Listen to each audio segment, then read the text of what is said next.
Bring in show music, please. Hi, I'm CNBC producer Katie Kramer. Today on Squawk Pod. Iran's president dies in a helicopter crash. We are looking into the leadership void with Karim Sadjadpour of the Carnegie Endowment. What's most important here for the United States is what it means for succession in Iran. And investor Kyle Bass is bearish on China. He lays out his case against the fast-growing economy.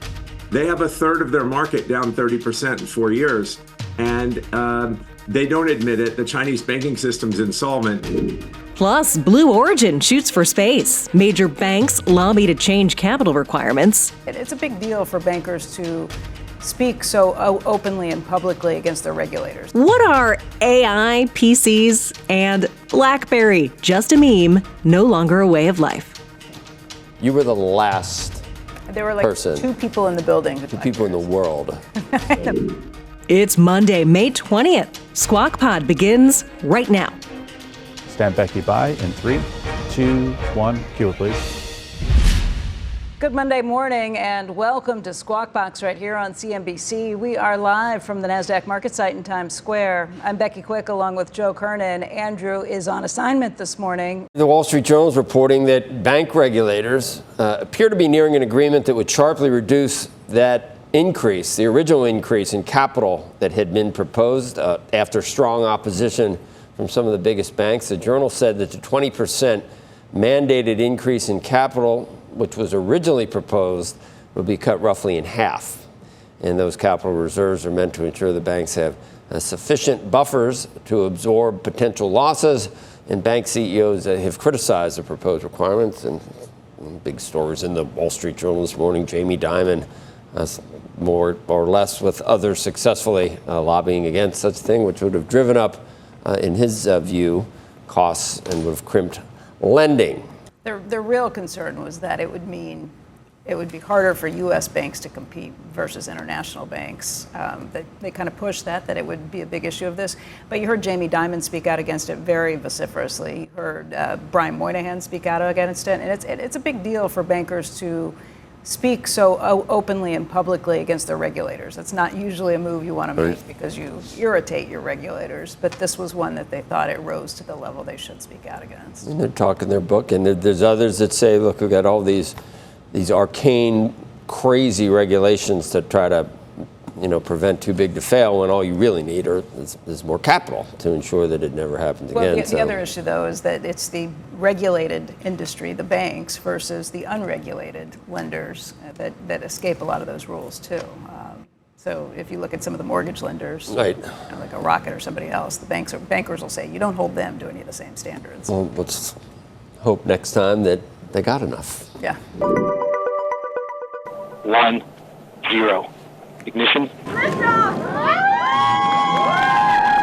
Blue Origin's tourism rocket launched passengers to the edge of space for the first time in about 2 years yesterday. Among the astronauts on board, Captain Ed Dwight, who was selected by President Kennedy in 1961 as the nation's first black astronaut candidate, but he never had the opportunity to fly.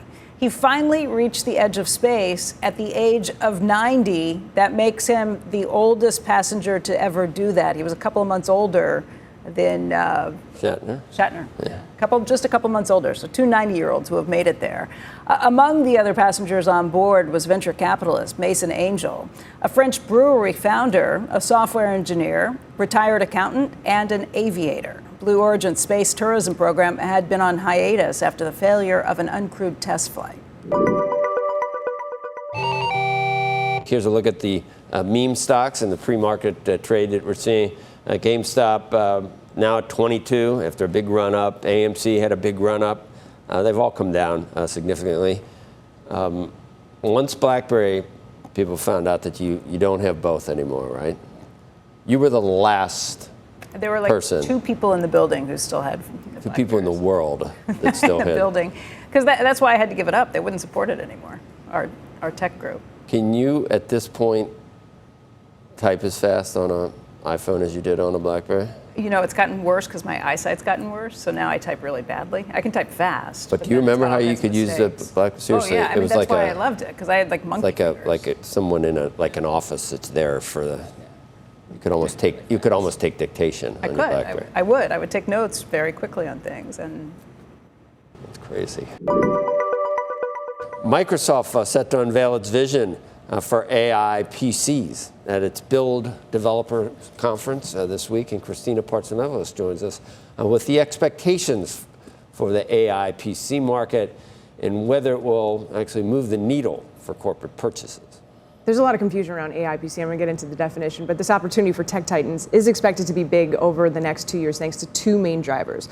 The first one, Microsoft is ending support for Windows 10 in late 2025. And then secondly, the average 4-year PC refresh cycle is set to hit at the end of this year because so many people bought laptops in 2020 COVID. Chip companies from AMD to Intel, even NVIDIA's in the mix, will be touting AI PCs as the next must-have product, especially ahead of Microsoft's AI event today, which focuses on hardware, tomorrow's software, and the computer trade show Computex, which is in early June in Taiwan.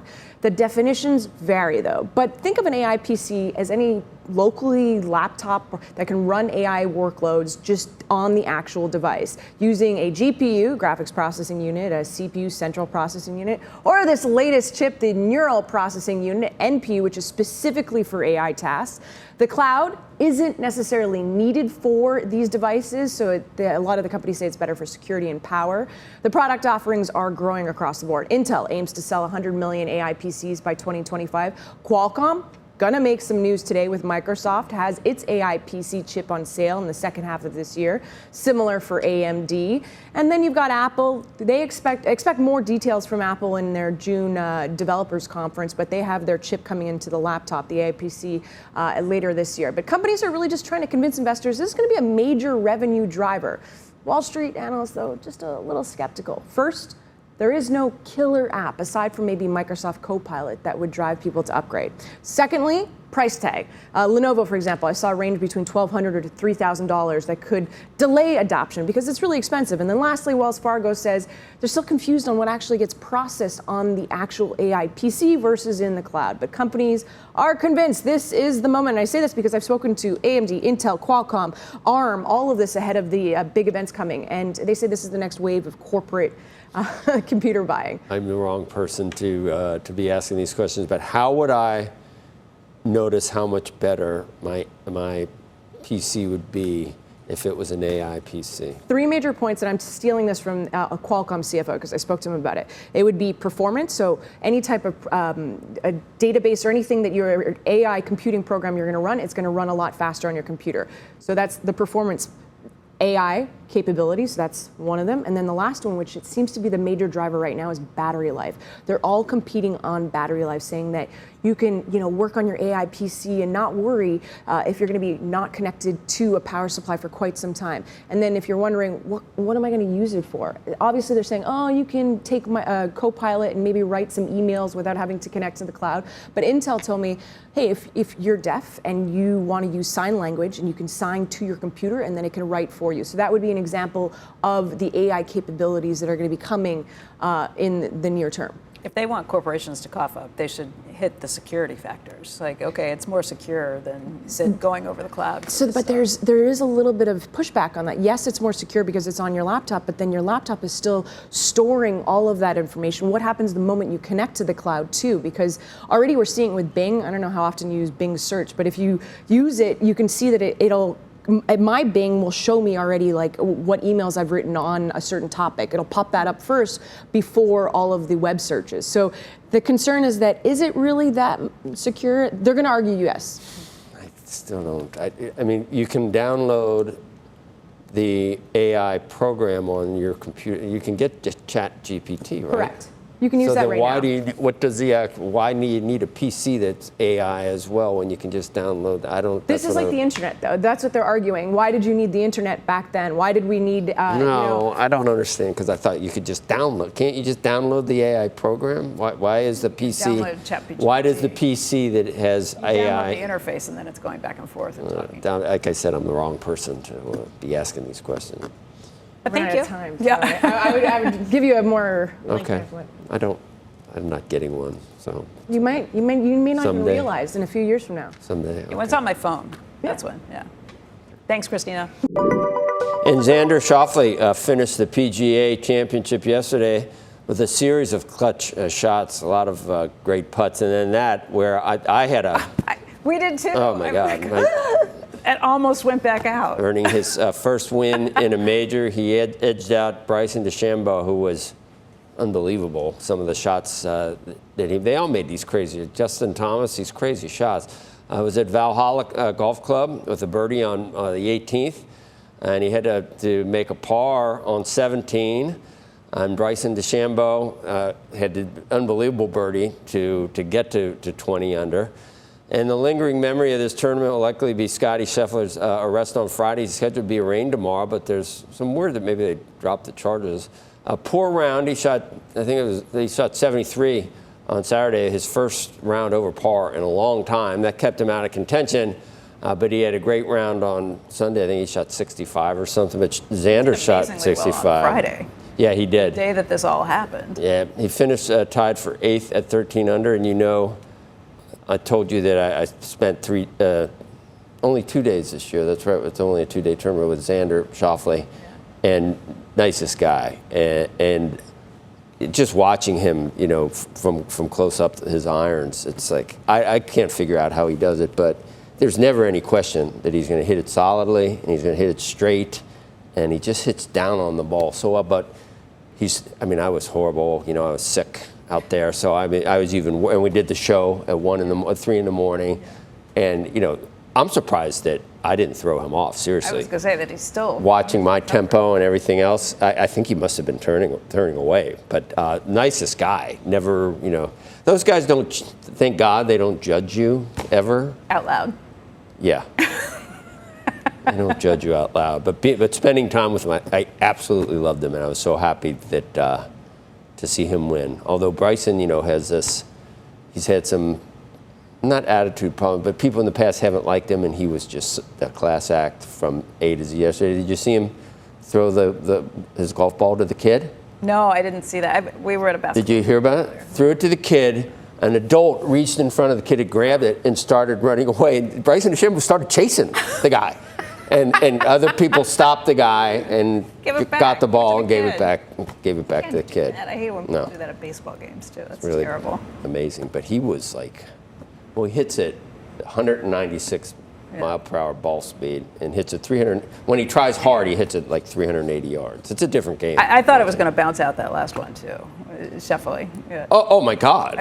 Schauffele, yeah, that I was sure that was going to lip out and go off to the left. But he just acted like, and he did it. And, he has been close so many times. But look, every shot that he made that was crazy and that went in, he won by one stroke. That's how hard it is to finally get over that hump. It's a great day, though. I'm sorry, you like the Pacers. Yeah, I'm sorry for Knicks fans. But there's something about watching all the celebrities finally jump on board the Knicks and seeing them all there on the sidelines where I'm not hoping that the Knicks lose. You bet on the Pacers, right? I did. Yeah, I did. Kind of were hoping. I did. I guess I was. Cheese will be next. Coming up next on Squawk Pod, today's biggest geopolitical story. Iran's President Ebrahim Raisi is dead after a helicopter crash. Policy expert Karim Sadjadpour says a succession drama is on the way. So you have a regime which in many ways has aspired to be like North Korea, and a society which aspires to be like South Korea. And that gulf between the ruling and the ruled is unsustainable forever.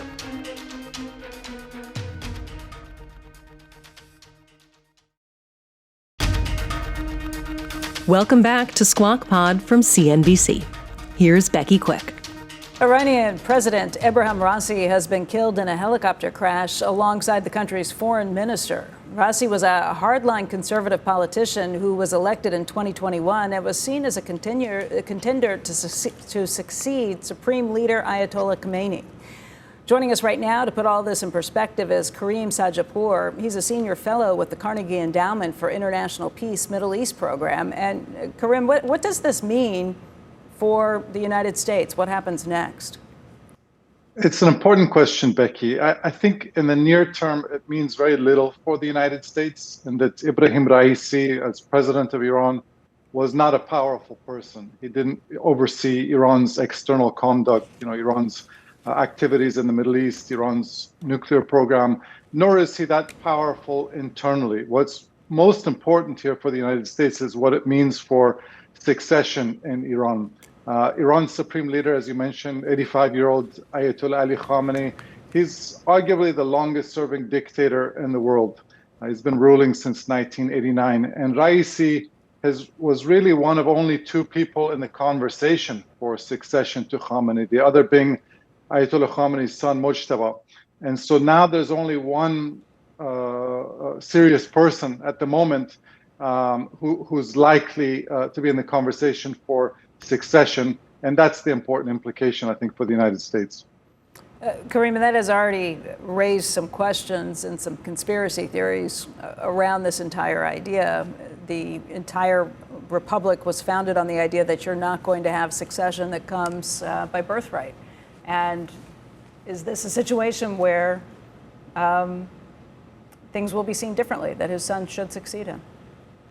Internally, that's also, yes, absolutely, Becky. That is an important question. And Iran has a highly conspiratorial political culture. And I think few people are likely to believe that this was merely an accident. And, if indeed Ayatollah Khamenei is succeeded by his son, Mojtaba, I think that only further undermines the legitimacy of a regime which already has threadbare legitimacy. So I think in practice, what ends up happening, it's very difficult to obviously speculate about the politics of any country, but I think given the lack of legitimacy and popularity of Khamenei's son, he will be even more reliant on the Revolutionary Guards, on the military, to maintain order.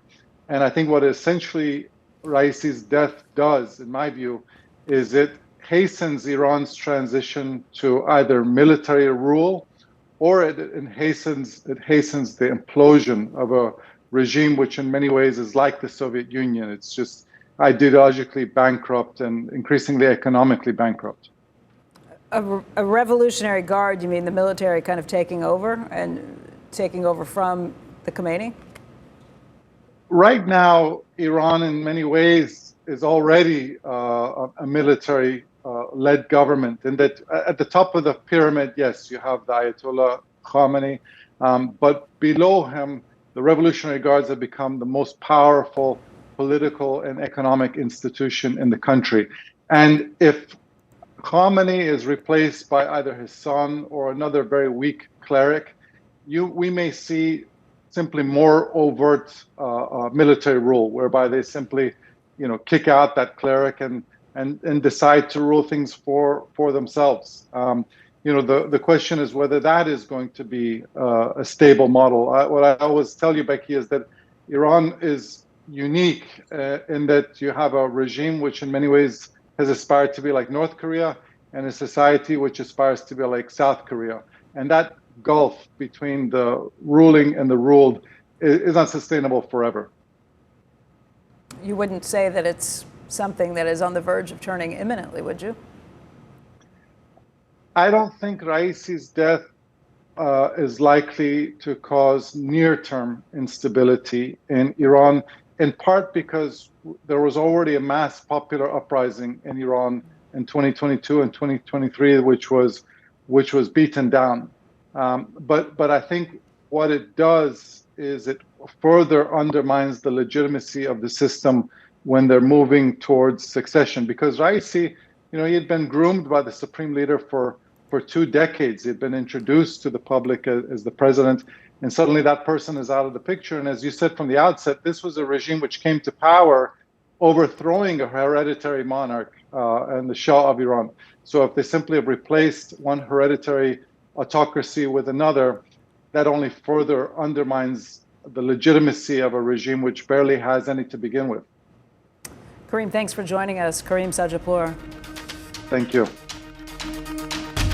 Still to come on Squawk Pod, we keep moving around the world, this time focused on China with global investor Kyle Bass. Imagine if a third of your GDP was driven by real estate, and the real estate markets are down 30 to 40%. That's 10 GDP points at least. And yet China says, oh yeah, we're still on track. The Chinese Communist Party's economic strategy and what it means for U.S. companies like Tesla, right after this.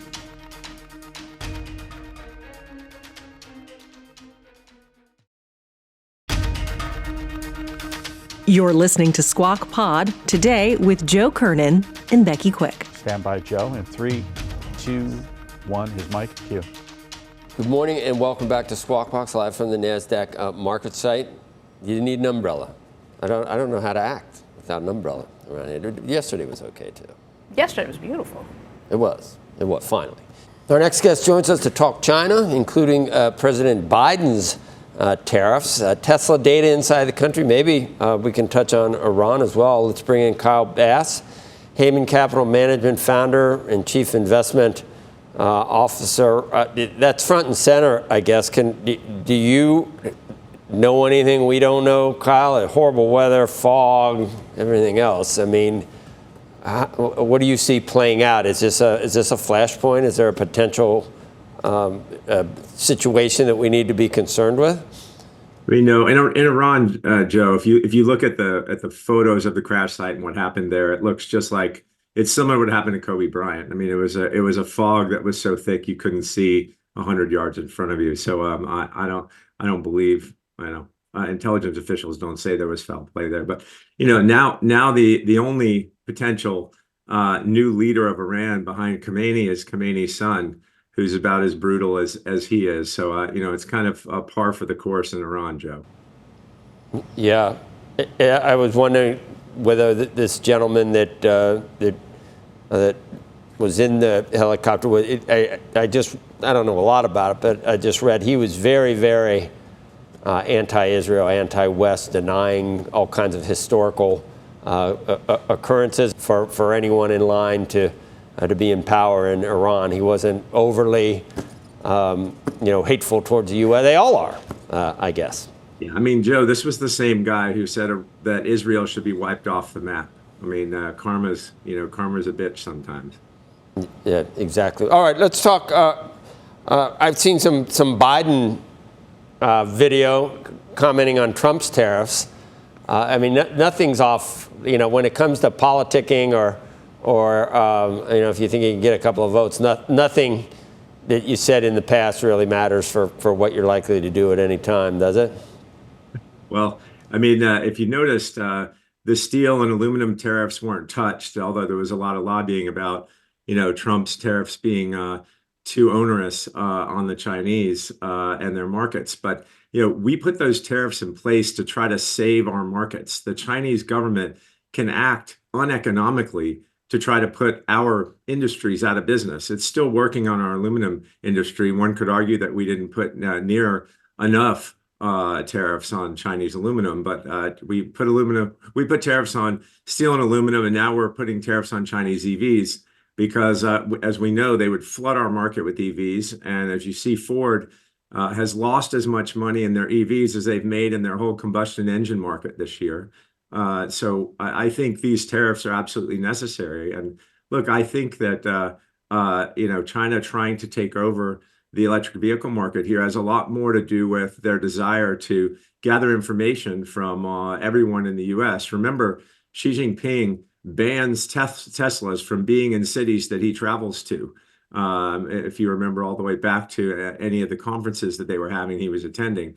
So, I think that what Musk is doing in China, what the Chinese are doing here, are things that we need to be paying a lot of attention to. And I think while all of this is happening, you've got a scenario in which no one's paying attention to what happened with Xi and Putin meeting over the weekend, and what the Chinese Coast Guard said on Friday, that they're going to start detaining anyone that interferes with their territorial waters, including the 9-dash line and all the way to the Philippines. And so I think that you've got a scenario in which you've got a potential powder keg happening over in Southeast Asia, and I don't think anyone's paying attention.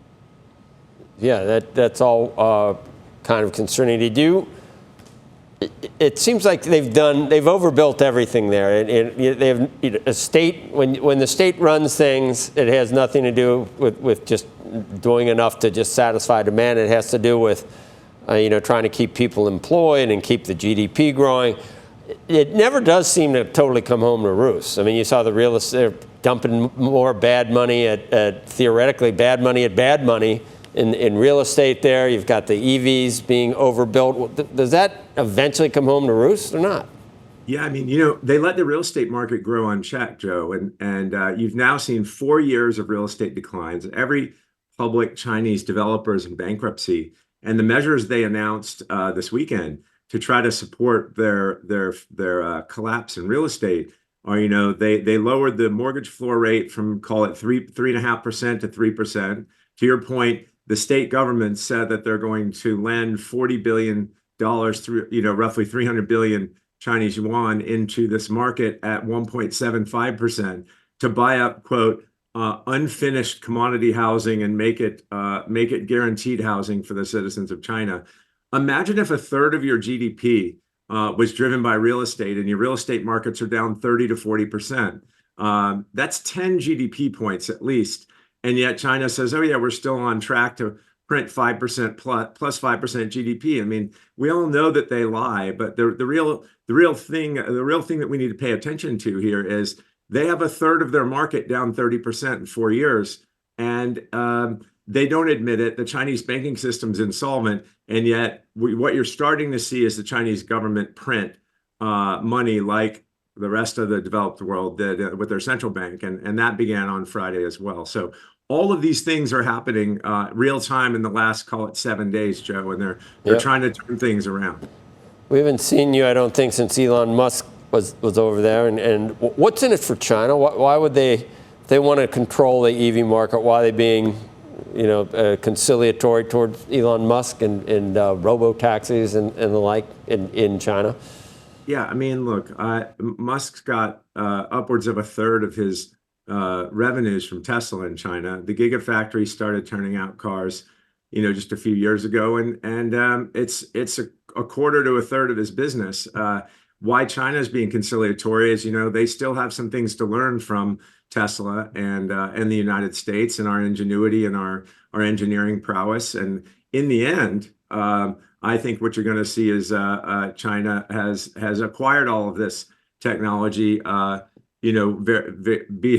guess via various methods that we wouldn't employ. And in the end, I don't know what's going to be left of Musk's business in China or any U.S. business in China once their militaristic and economic belligerence gets the best of them. I mean, pay attention to what's happening in the South China Sea. Pay attention to the Second Thomas Shoal and the Scarborough Shoal and China's militaristic belligerence, because I believe that's where the flashpoint will happen. And then all of the Wall Street investments, all the corporate investments, all the FDI that we have in China will come into question. And you've already seen U.S. institutional investment either titrate down, turn off, or reverse. In many cases, in Texas institutions, you've seen it come down materially.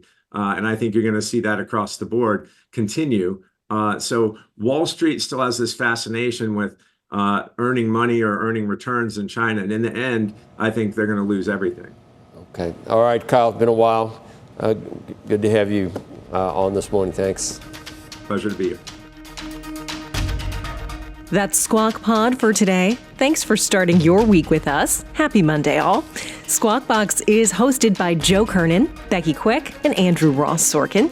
Tune in weekday mornings on CNBC at 6 Eastern. And get the best of our show right into your ears when you follow Squawk Pod wherever you get your podcasts. Thanks for listening. We'll meet you right back here tomorrow. We are clear. Thanks, guys.